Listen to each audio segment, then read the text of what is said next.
What if I told you that the most successful companies I've worked with didn't grow by adding more clients?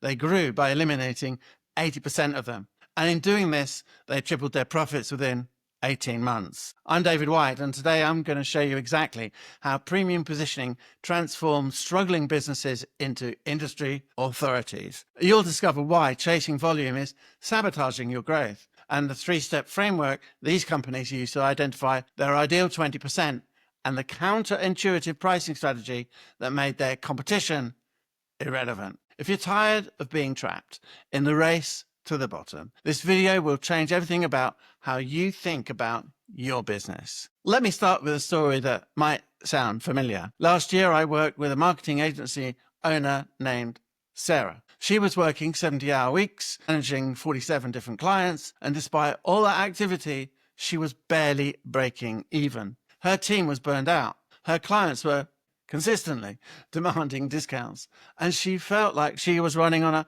hamster wheel that just kept spinning ever faster. Sound familiar? Sarah's problems wasn't that she needed more clients. Her problem was that she had too many of the wrong type of clients. So here's what most business owners just miss. They just don't understand it. The volume model is a trap.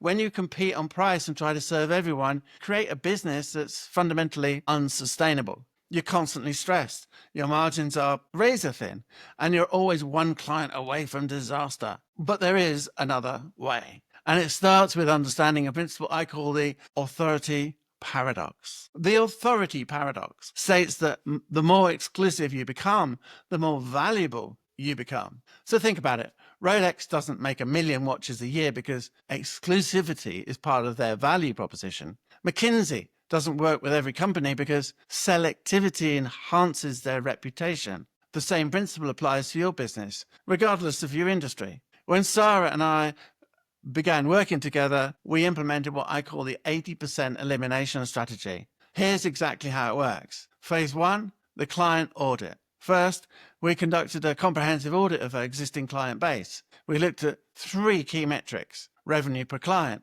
who was actually generating meaningful revenue; profit margins, which clients allowed for healthy margins after all costs; energy drain, which clients energized her team versus which ones depleted them. What we discovered was shocking. 23% of her clients were generating 71% of her revenue. Meanwhile, 54% of her clients were actually costing her money when we factored in the true cost of service delivery, management time, and opportunity cost. Phase 2, the elimination process. This is where most people get scared. But here's what Sarah did systematically. She identified her bottom 50% of clients, those with the lowest revenue, best margins, and highest maintenance requirements. She gave them 90 days notice that she would no longer be able to serve them, and she provided referrals to competitors who specialized in their market segment. Then she looked at the next 30%, clients who were profitable but not ideal.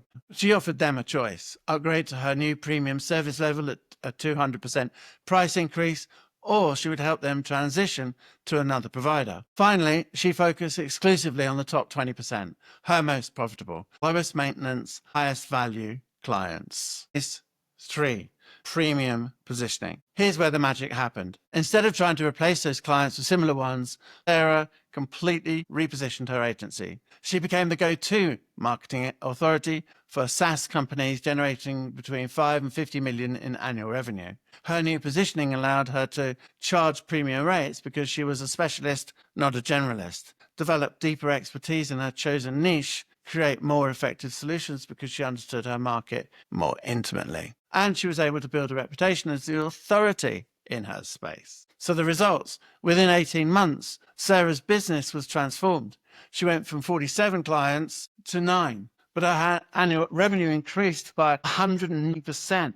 Her profit margins went from 12% to 43%. She reduced her working hours from 70 to 45 per week. Her team satisfaction scores increased dramatically. She became a recognized thought leader in her industry, but Sarah's story isn't unique.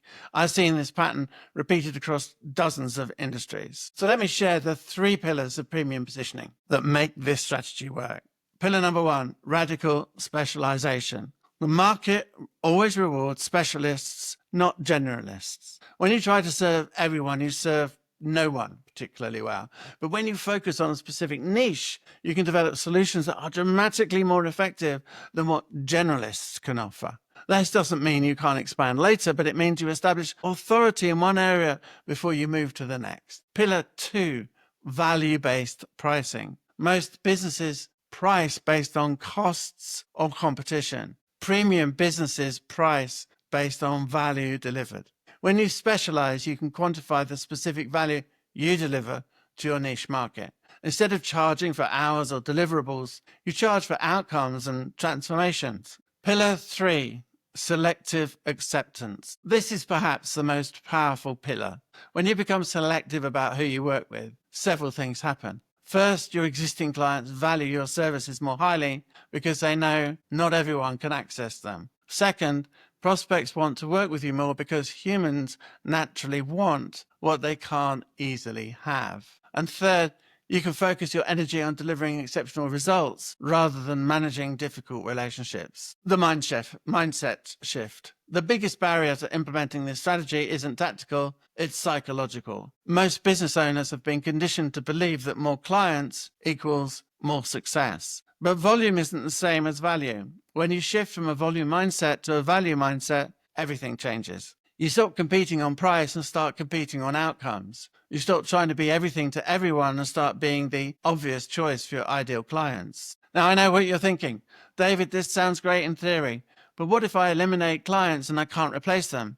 Well, here's the truth. If you can't replace low-value clients or high-value ones, it's usually because you haven't positioned yourself as a premium provider. The market is full of businesses willing to pay premium prices for premium solutions. The key is to make this transition systematically, not all at once. Start by raising your standards for new clients and then gradually transition your existing client base. If you're ready to implement this strategy, here's a starting framework. One to do: conduct your client audit, identify your top 20%, middle 30%, and bottom 50%.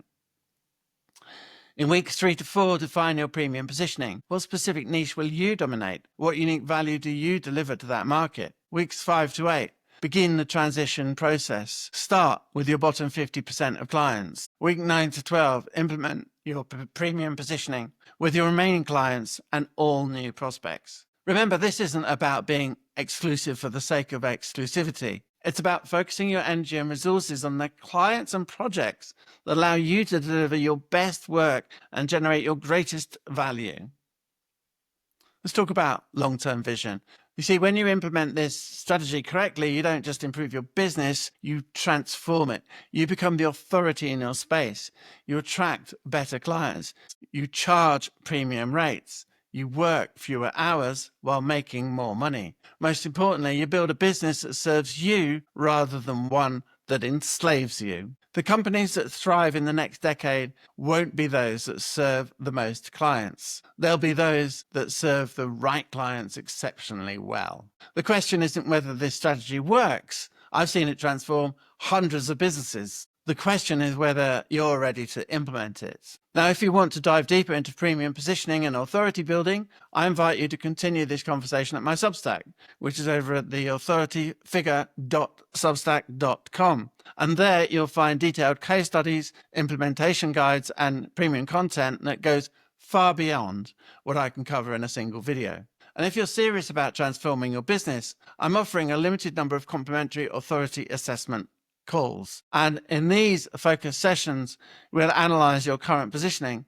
identify your highest value opportunities, and create a customized roadmap for your premium transformation. You can book your authority assessment call at a time that suits your schedule via my Calendly. There's a link in this video. Now, these slots are limited to ensure focused, valuable discussion time. Remember, the businesses that win in the future won't be those that chase every opportunity. It'll be those that become the obvious choice for their ideal clients. The question is, are you ready to become the authority in your space?